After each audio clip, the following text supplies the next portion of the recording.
Zhang Wei Li is furious. He's upset. 100%. Oh, it's good to be with you, everyone. Welcome to episode 97 of Axe Kick Picks. And you know who's very angry this morning? Devin Hanley. Welcome in, everyone. I am D-Rock, and joining me, as always, from the beautiful state of South Carolina, the legend Joey D. Joe, how you doing, kid? Doing all right. Yeah. It was interesting to say the least, to be real with you. And, I got to say, just to kick it off, man, as much as y'all want to say it was mind games, I don't. I still think it's not a shtick. I still think that's just who Ryan Garcia is. And that's why it got into his head. Yeah, I mean, what a crazy night. Devin Hanley loses a majority decision to Ryan Garcia, and he proves everyone wrong. Everyone, including myself, I thought he was off the fucking walls. Still might be. I think the jury's still out there, but I mean, what we can't doubt is his performance. I thought it was his best fight to date. He was the sharpest he ever looked. I mean, you know, the way he did it, he earned it. He deserved to win last night. He fought, alongside all the madness that was going on. I thought he won fair and square against a pound for pound. I thought I had him in the top 5, like I said last episode. So he won, it was one of the most memorable fights I thought, and I saw in a while, he won it fair and square. Obviously, he missed weight. That fucking sucks. Very unprofessional. I feel like they need to run it back, and I feel like the rematch will be gigantic. I don't know if he fooled the masses, because I do know some people that liked Garcia last night, and the people in the area, and they made some money. Yeah, well, they made some money, and they also were like, listen, besides the social media antics, he is dialed in. He's locked in. He's been training hard. So I wonder if everyone, including myself, if this fight didn't happen, or if it went the other way, would they be throwing in Ryan Garcia's face? Because I don't see a lot of people apologizing. So I've got to be the first one. I fucked up. I thought, he was on the skits of having a mental collapse in the ring, and he just looked sharp in there. He was dancing. He was talking to the booth. He was saying, "I'm like that." I mean, Joe, it was a phenomenal performance. Yeah, you're not going to sign me up to fight no crazy person. Like I said, I don't think it's antics. I do think Ryan's a little bit crazy, and that's just a person you don't want to fight in the squared circle. And man, it was a great performance though, and what sucks is that we saw the robbery in the fight that happened prior. I don't know how many of y'all were watching the fight that happened before in the co-main event slot, but that was a clear victory for the challenger, and yet we had a unanimous victory for the champion. I think it was like McComb and Barbosa's or something like that, we all saw it, that one side, and the judges, gave it to the champion, which was, the crowd was booing. I mean, the commentators were all up in arms about it. So we know what we're really watching here. And the fact is when Haney got dropped 5 times, regardless of the official being 3, we were all saying to ourselves, Haney's still going to win this fight. Like, if the judges are what we saw in the fight prior, we were really concerned about Ryan Garcia winning on the scorecards. But, looking at him now, I think you shouted it out. He's like, the dude who had it as a draw needs to be examined. But Max DeLuca, let's look at it like this. If we take away the controversial point deduction that happened to Ryan Garcia, he would actually had Ryan Garcia winning on the scorecards 113 to 112. It wouldn't have been a draw, an official draw on his score.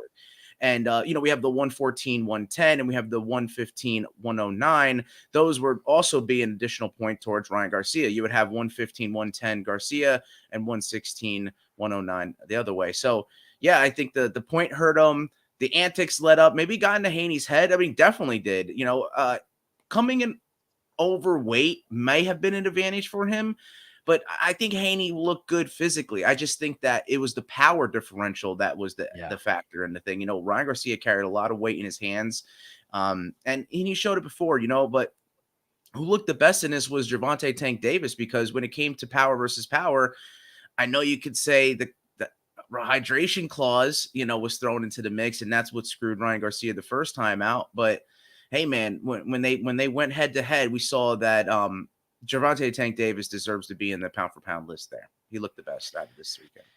I mean, I don't think anyone could really say we thought the stock for Ryan Garcia was high going into that Tank Davis fight. His stock could not be higher today. Speaking right now, it's as high as it's ever been.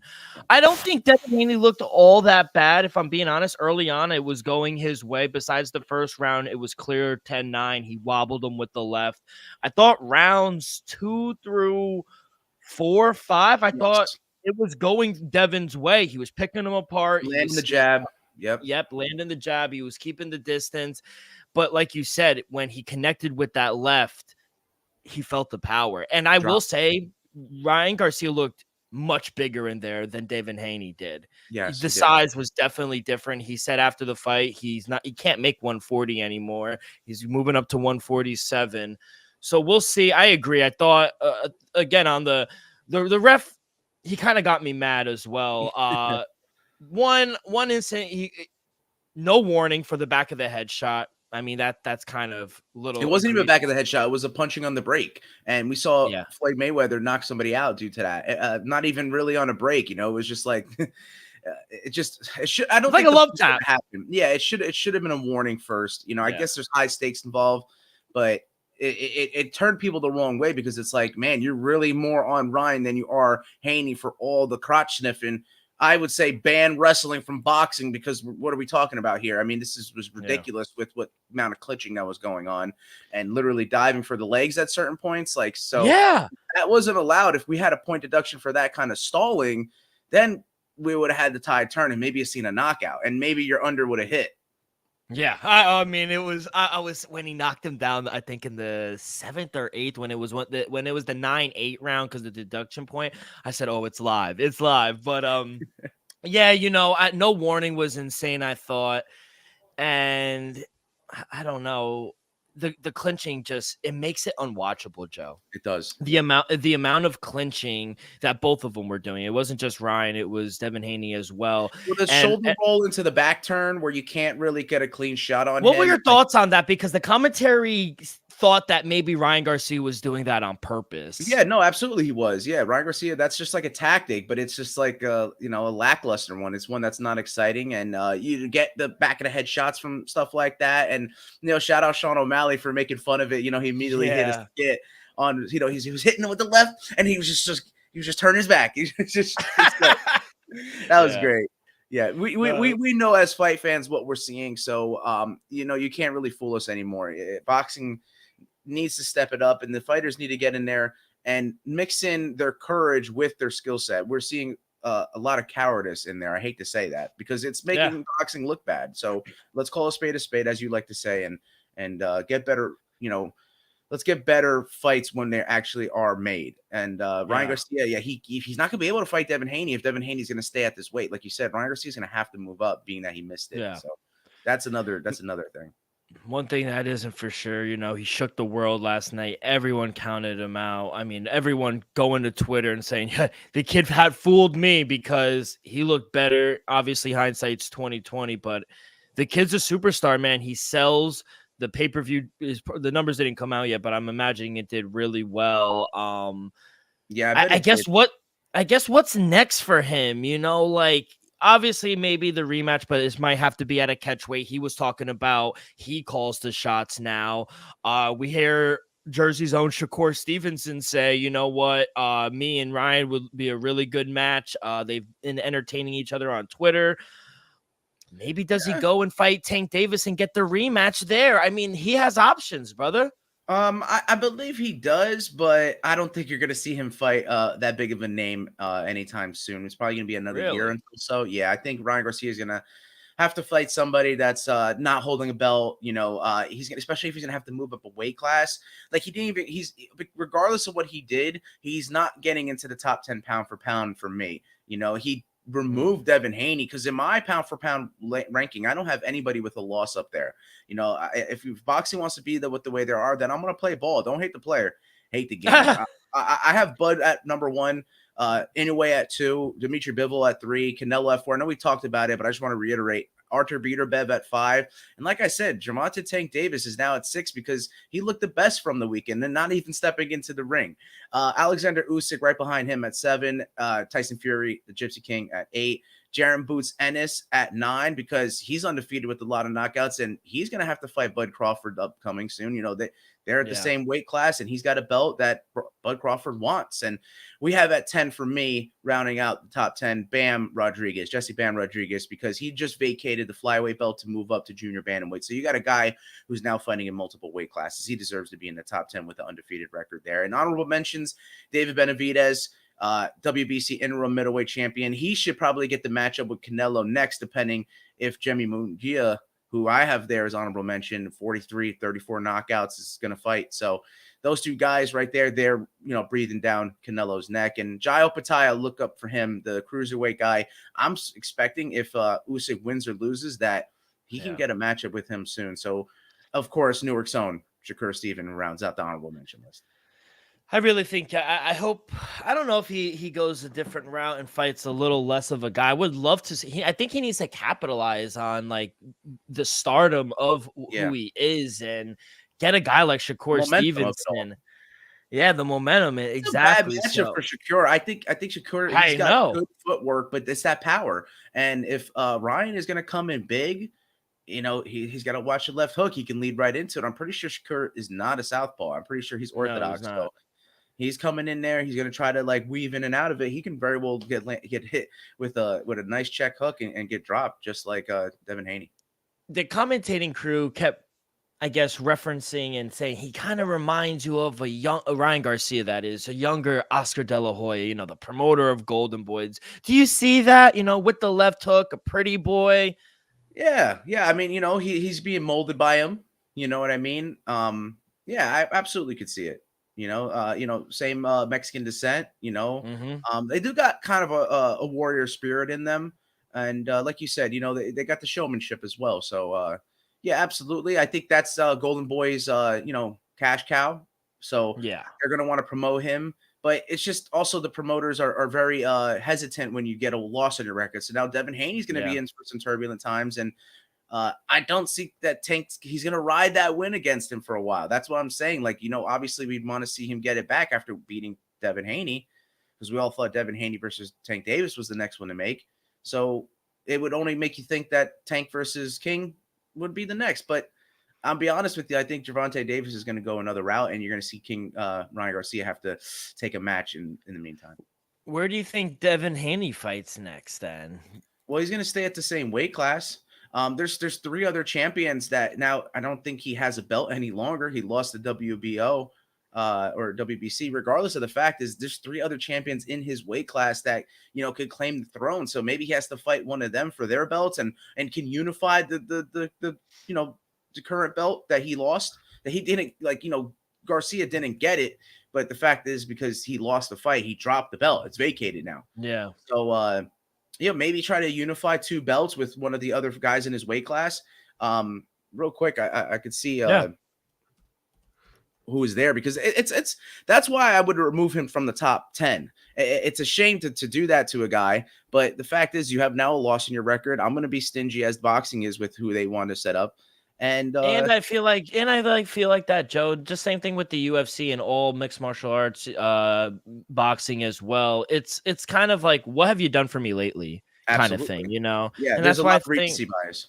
Yeah, 100%. So actually, there it is. Ismael Barroso, the one who just got the controversial decision. He's an interim champ there. Isaac Cruz has 2 losses in super lightweight. Subriel Matias, that dude's a knockout guy, 19 wins, 19 knockouts. And then probably the matchup that could be made is the WBO and the rings champion Teofimo Lopez, who does have 1 loss in his record. So maybe you see Devin Haney fight Teofimo next. And didn't people think Teofimo Lopez actually beat him the first time? Or did they fight? I don't think they did not fight. Teofimo's only loss is George Kambosos Jr. They never fought, but that's a fight that you can make now because there is a loss on both their records. I'm thinking of someone else. Then. Oh, I think Vasily Lomachenko, because Lomachenko, yes, that's who it is. Teofimo beat him. So that's what they said. They said, well, he actually lost 2 because he really lost to Lomachenko as well, but the judges gave it to him, and I think that's what the fear around in this whole rematch. Yeah, so I think that's what people were fearing about as well with But there's their the the MMA math, the boxing math would add up. You would have these two guys face off to now unify belts in that division. yeah. It will be definitely interesting to see. You mentioned Alexander Usyk and Tyson Fury fight May 10th for the undisputed heavyweight in Saudi Arabia. I cannot wait for that. Pitbull and Beterbiev too. They need to get this Oh, underway. Yeah. yeah, they definitely do. But overall, 0-2 on the night. The under did not hit, and then Ryan Garcia to win by KO. TKO did not hit. So 0-2 in boxing. How did you do? 0-1. I had the opposite. I had the Haney getting the knockout. I thought that the Yeah. rubber match would be the deciding factor for this, but I don't know. There's a chance that if Haney, we talked about him going against Teofimo. If he does get past him there, maybe he wants to move up and fight Ryan Garcia again and get it back. So, and then there'll be another match. There'll be another rubber match. So, By the way, how funny boxing's not was it? forte. By the way, how funny was it after the fight?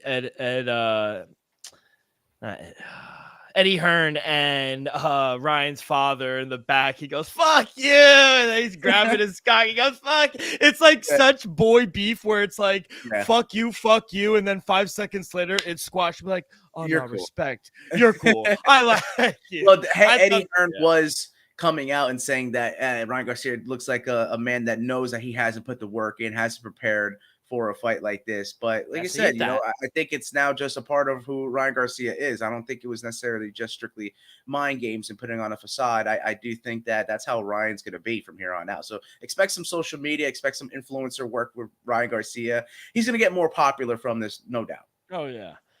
What wasn't like a social media thing of class act? And you know what? Every time I watch it, they're going on a little break right now, but the PFL, man, from the camera work, from the actual fighters, those are obviously the headline, but the commentary team, Dan Hardy had to shout him out over on Twitter. Yeah, I'm Sean O'Connell. I mean, everyone, it's really good. I'm really a fan of PFL, and I really want to go to their next one at the Mohegan Sun come next month. Yes, right there in Connecticut, a little 2-hour drive, so it's not too far. But yeah, I thought PFL was fantastic, Joe. It was a good card, overall. I believe. Yeah, really good card. I mean, we can start in the main event. Umatov, I thought there were at times he looked to be in a little danger, but he grinded it out. And arguably, I thought he passed his toughest date to date, but there were some holes that I saw, and I think he is beatable.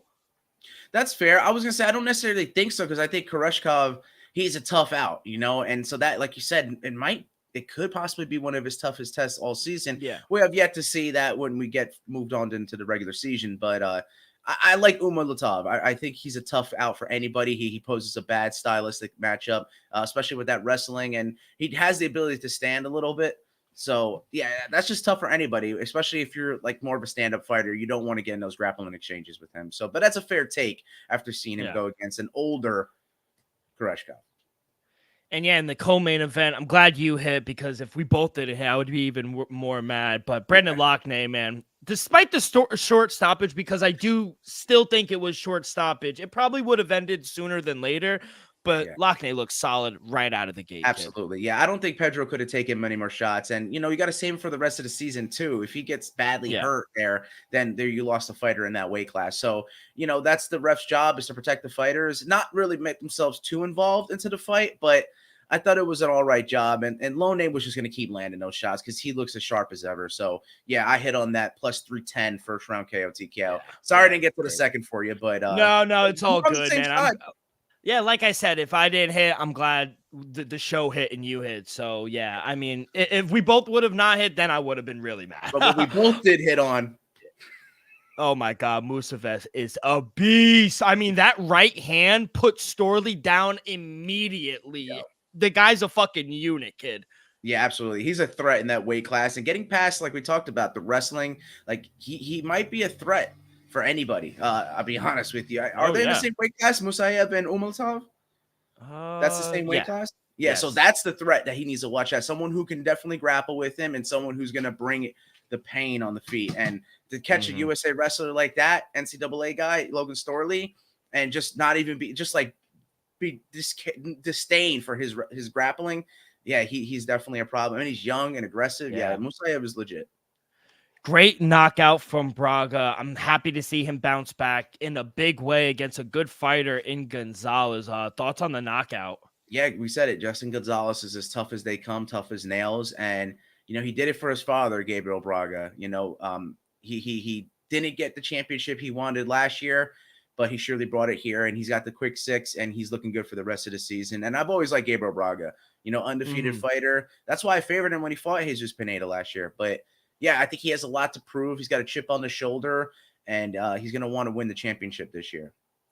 Yeah, fight I'm so glad I stayed away from was the Gracie Yamauchi fight. Fight to just go to the distance because like everything we said, I think this time around Gracie kind of understood the power, kind of knew what not to do and kind of last all 3 rounds. So I'm glad I went to decision, but close on the scorecards, a lot closer than I anticipated, I thought. Yeah, but that speaks a lot about Yamauchi and his ability to keep it standing because, Nima Gracie was trying to bring him into his world, but that's also his world as well. Yamauchi is no slouch when it comes to that jiu-jitsu game. So, yeah, he's got, he's got some threat with his hands and he just has the Gracie's number. So it's unfortunate to see, but yeah, go to Yamauchi.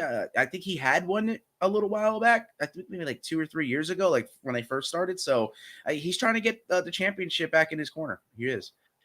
I know we were on different sides, and I think maybe you thought it was a little closer. I guess I necessarily didn't. Maybe I was just watching the fight with my green goggles on, but I thought Kai Kamaka fought perfectly. I thought he won all. I thought he run rounds 2 and 3. But the first round could have been a toss up, and I think it was a nice win against a veteran in Bubba Jenkins. Yeah, and I think he could be a dark horse in this season. Oh, absolutely, yeah, man. Kai Kamaka, he can. You don't want anytime a Hawaiian, Polynesian cat, our fellow Usos is going to be pointing in the center of the octagon, bro, run away because it's not going to end well for you. So yeah, he's a threat, man. He can stand, and he was, he's taking those leg body shots, the body kicks like a beast, bro. He's a tough dude. I just saw the wrestling aspect of Bubba Jenkins, and I was like, it's a little closer than what it's saying, but he surely won the significant strike advantage in the second and third. So you got to give it based off damage. Kai Kamaka was hurting him more. Yeah. This is the fight I honestly thought was fight of the night that really went under the radar. Borsar and Barzola, and it could have gone either way. This one thank God I had no action because I was like, honestly, I could see it going either way. It was a very fun fight. And I do think Brazalia, the Peruvian, I think he's gonna be a spoiler for someone trying to get into the playoffs later down the road. Bro, shout out my Peruvians. I'm telling you. Yeah. Yo, my boys are from El Campo. They're from the field, bro. They're country, bro. They're gritty. They get in there. Barzola's been in wars, bro. And he I don't think he's ever been finished. And maybe like one time in his career. Like the dude is a dog and he brings it every time. And it's always an exciting fight with Enrique Barzola, ex-UFC guy, tough Latin America. And now he's here to spoil somebody's day in the playoffs. He might even make it again. And if he does, watch out. That matchup again, that's a tough one for Adam Bortz to fight again. To fight Enrique Barzola in the playoffs after beating him, it's always hard to beat the guy a second time. Oh, 100%. This fight, I thought was a little different. He did win unanimous via submission, Ramazov over Staropoli. Yeah. Staropoli, thank you. And he's great on the ground. Ramazov is great on the ground, but if it was kept standing, I think he's kind of human, and I thought he could have got pieced up a little bit. Yeah, I think he's a little green in the stand-up. Obviously the Russian wrestling aspect, we talked about it before. That's going to be his, ace in the hole, and he's going to want to pull that card out anytime he can. So Staropoli, his game is the stand-up. So it's just a clash of styles. Maybe you see him get exposed a little bit, but he could definitely get exposed on the feet if he's not careful next time out. So he's got to be looking for that. I heard a huge pop, not just from me, but from everybody on Twitter, from you. Huge win for Dom Madge. Yes. Ward is a slugger. He's tough as nails. And I feel like Dom Madge just went for it. He got the submission win, and he just fucking went for it. That's the kind of guy I'd have a beer with.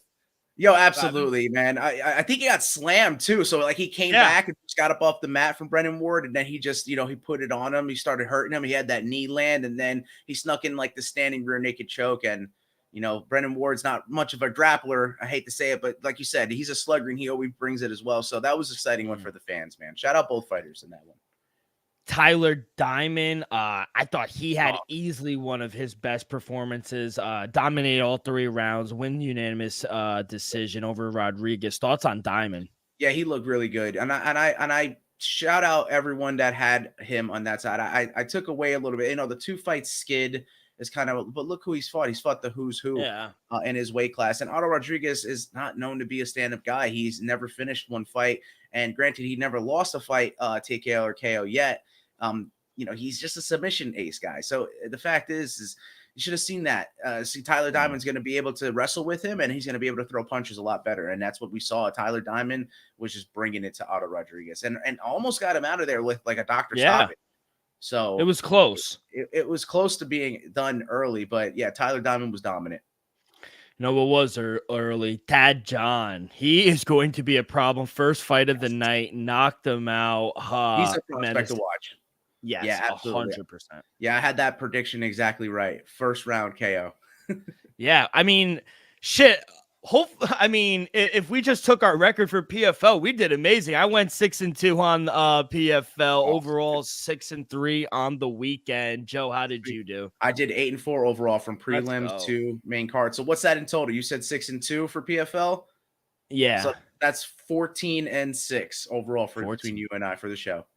I mean, hey, if you guys are not telling us and you're not making yourself some money, and I really like it. I feel like I'm getting a rhythm now. We're week 3 in. We're gonna take a couple weeks off, return next month, and watch out. I mean, we're getting in the thick of things now. But we got a lot of boxing coming up. We got Backlash coming up in 2 weeks, and UFC is right back on. You know how I like too? I like the ring announcer, Andy Shepard. I actually do like him a lot. Really? And Joe Martinez. Shout out Joe Martinez for being on boxing, bro. He was in there. I know. I saw it last night. I go, good fucking for you, Joe.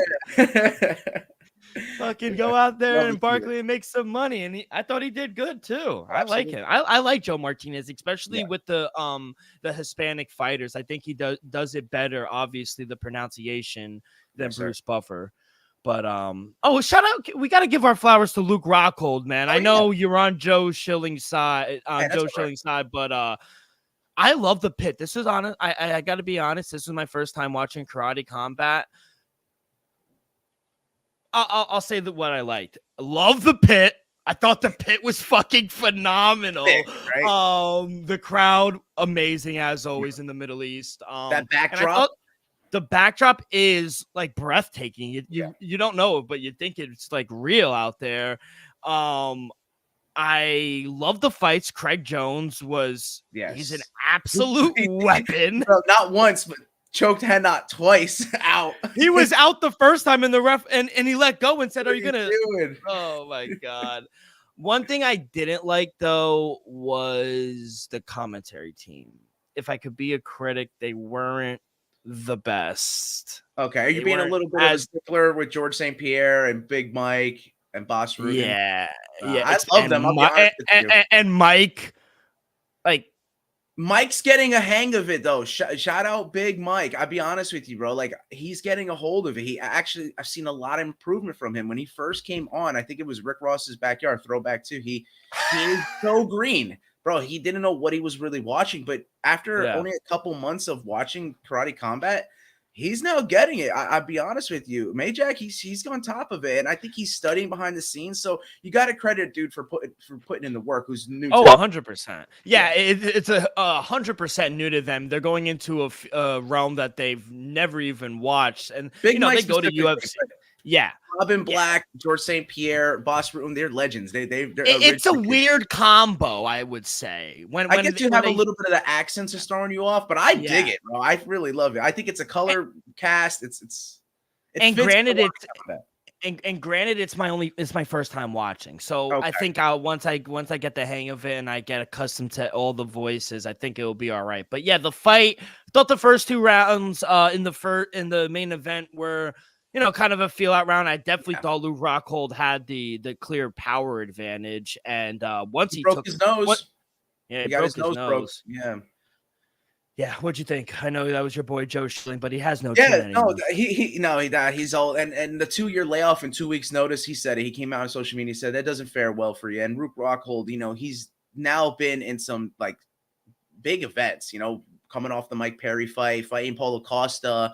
Like, he's been in some wars. So, like, you know, regardless of the fact of his age and maybe being out of his prime, I mean, he's going to bring it every time. And he's still fresh. I feel like they could just throw him back in the mix. I know he might have to recover from the nose, but, you know, Joe Schilling, unfortunately, I don't want to see him get hurt anymore. You know, normally back in the day, Joe Schilling could take a shot like that.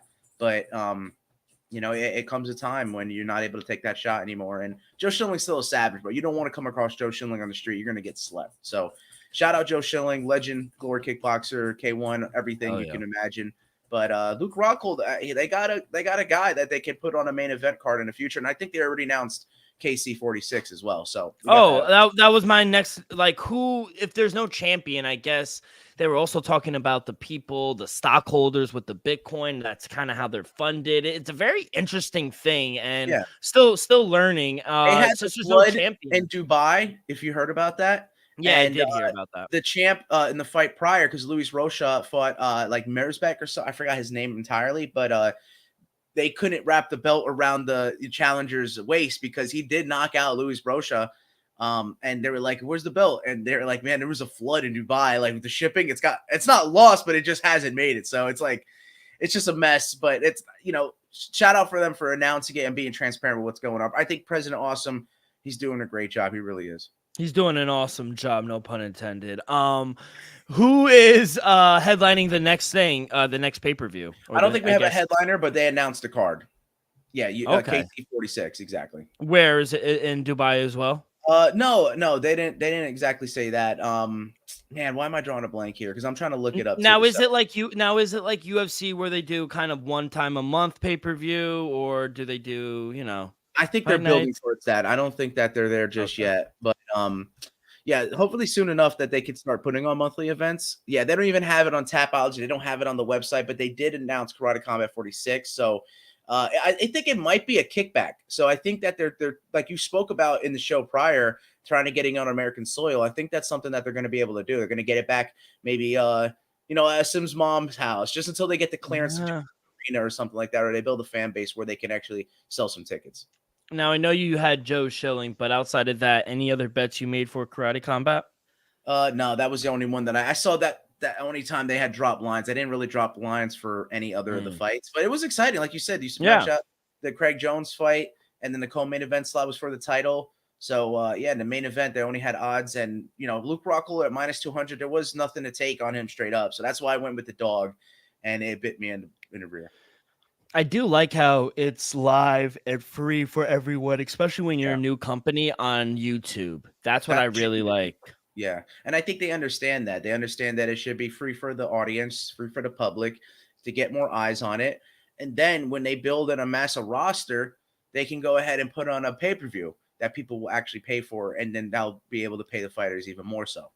And it's getting exposure. It's on UFC Fight Pass as well for people who want to watch it over there. But eventually down the road, I think President Awesome knows that you're going to need a linear TV deal eventually. You know, like, we're going to need that.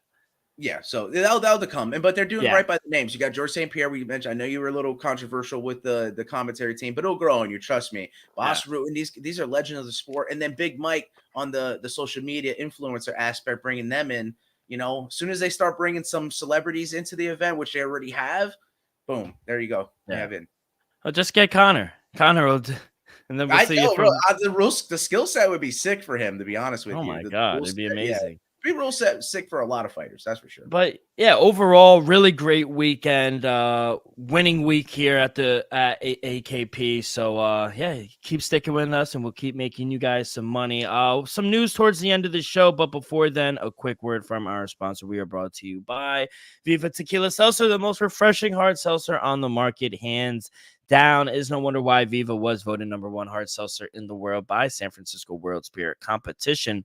With only 88 calories, 0 carbs, 0 sugar, and a light 4.5 ABV, Viva is the perfect drink for your post-game celebration, as it was created with that active lifestyle in mind. We flavor tequila seltzer because flavor is the spice of life, and we like our drinks with just a kick.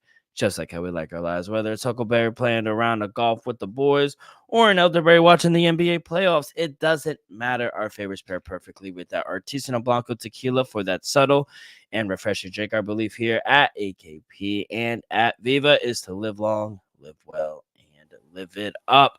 All right, Joe, let's get to some news and notes before we get up out of here.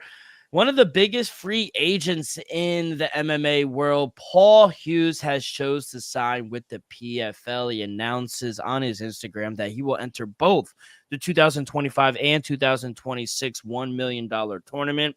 He's going to fight 3 more times here in 2024 outside of tournaments. He also confirmed that the UFC did make an offer to him, but the PFL's offer was much better. If you don't know, Paul Hughes is a former Cage Warriors featherweight champion. He's considered one of the hottest prospects in all of MMA right now. So kid should have been in the UFC a long time ago. Do you like that he kind of went PFL's way with the money, or do you think he should have signed with the best organization, kind of took a pay cut? No relation to Connor, Luke, or Jack. Shout out NHL playoffs. But no, I like the route that he took. It's a smart route. I think with the type of name brand that he has, it's going to make him more money with what he wants to do. So I don't know him all too much. I actually have not seen him fight in Cage Warriors. I've seen their events a couple times. So you're saying he's been champion, right? Yeah, featherweight champ. Yeah, he's been a featherweight champ. So I guess he's trying to follow in like Connor's footsteps and stuff. Obviously not from the same, but same promotion. But yeah, we'll see what's to come from the guy. He's still young, and I think what you said, he's got a pretty good skill set. He's gonna probably stand more, stand and bang. He's probably that type of fighter. But that's gonna get crowds to come and watch. If you're gonna be a stand-up fighter and you're gonna not be afraid to brawl, yeah, people are gonna want to see that. And you can easily debut him on a card in, say, Manchester, or say anywhere along the sorts on the European side. Yeah, I mean, he talked about meeting Connor and just the aura around him, being a fellow Irishman. He trained with Ian Gary as well, so he has some ties. He's trained with Dublin, is he? No, I don't know if he's from Dublin. I know he's from Ireland. Still, yeah. Big country. Other than that, I mean, I love when the UFC kind of just drops a little bomb while the PFL is going on and kind of steals the show. But they just happen to drop this Jamal Hill quick turnaround. He's gonna take on the guy we fucking have been dying to see, Khalil Roundtree Jr. at International Fight Week, UFC 303. Quick turnaround. Jamal Hill went on his YouTube channel, said he didn't really take too much damage. He was good.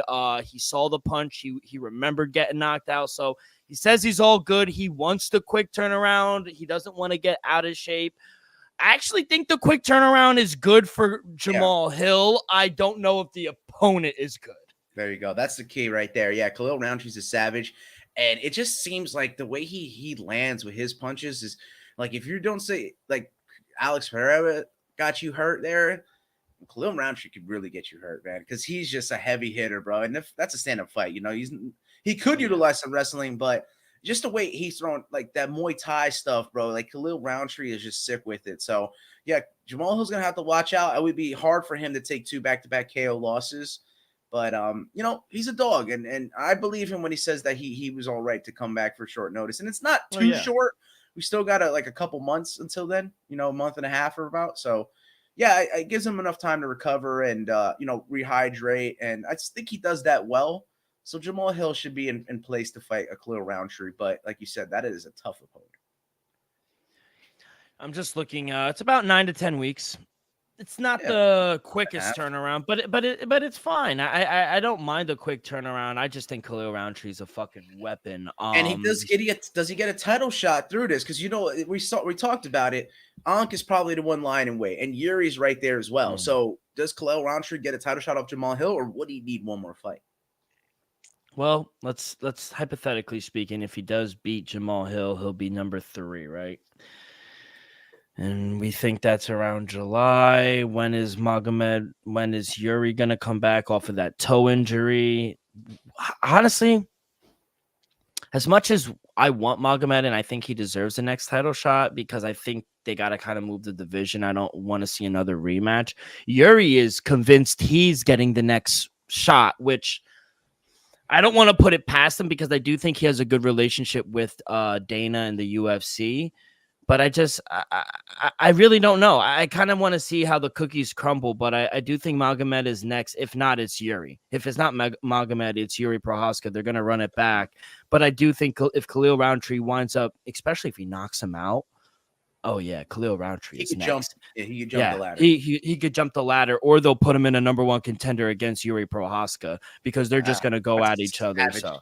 And Khalil Rountree's now been through Killer's Row, if that happens. Oh, 100%. So be very interesting to see. I can't wait for International Fight Weekend. Low key, I might think that's the co-main event.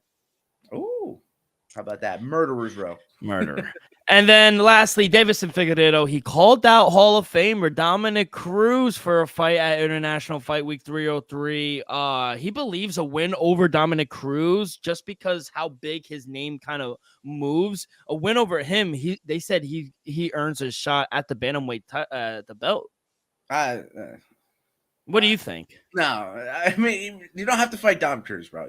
Chill. Like, I think he's past that. I hate to say Dom Cruz is like a little behind, but that's what the case is. He's a legend, but we don't have to go killing all our legends. Like, come on now. Like he doesn't have to fight Dom Cruz. He needs to fight a high-ranking contender. So, Right now, Deiveson Figueiredo is at 6. The only people above him, obviously, the champ and Merab, they're going to fight. But 2, Corey Sandhagen, he's probably going to fight Umar at 9.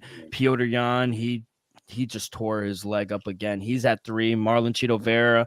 I think he either fights Chito Vera or Triple C's, 4 or 5. He has to fight up at this point. Yeah, he's got to fight up. Exactly. And that would have happened to Cody. If Cody won that match, if it stood standing, he didn't take him down, he could have found a way to victory. Yeah. And he would have had to fight up as well. So, yeah, fighting Dom Cruz, I just don't think that's the answer. It would have been an answer it might now actually be for Cody. And shout out TJ Dillashaw for complimenting him as well. I don't know if you saw that. I saw that. Yeah. So, legends respect legends. So if Deiveson Figueiredo has some respect, he would not try to fight Dom Cruz. He needs to fight up into the weight class. Yeah, I agree. I think at this point, maybe if instead of taking that Cody Garbrandt fight and fighting down one time, I think you fight Dom Cruz down at that point. You don't fight a guy like Cody Garbrandt. So even though Cody Garbrandt is a former champion as well, no disrespect, but I just think Dom Cruz is a little better than him. But that's all the news that I got for this week. No 10 seconds left. You'll be back with what next week? What do we got on store for? I got something cooking. I got to get back on track, so I'll have something cooking for you. Sounds good. But I appreciate it, Joe. That's gonna do it. Any last words before we get up out of here, kid? Hey, enjoy your week. Have a productive week, everybody. And we'll be back for Friday. And we should be making it for 1:00 in the afternoon, but we'll keep you posted if anything changes there. Yes, sir. We'll keep you posted if anything changes. But yeah, like Joe said, we'll be back on Friday. That's going to do it for this Monday edition of Axe Kick Picks. On behalf of everyone, Viva Tequila, Joey, I'm D-Rock. Make sure you guys go follow along our social media, X and Instagram, at Axe Kick Picks. You guys can find all of our episodes wherever you listen to podcasts, Apple Podcasts, Spotify, Stitcher. If you haven't already, subscribe, rate, give us a review. Leave in the comments who you like or who you'll be betting on this UFC fight night coming up. All that good stuff really helps the show grow tremendously. So be a friend, tell a friend, everyone. Good luck on your wagers this week. Be safe, be well, and we'll see you guys on Monday. Peace.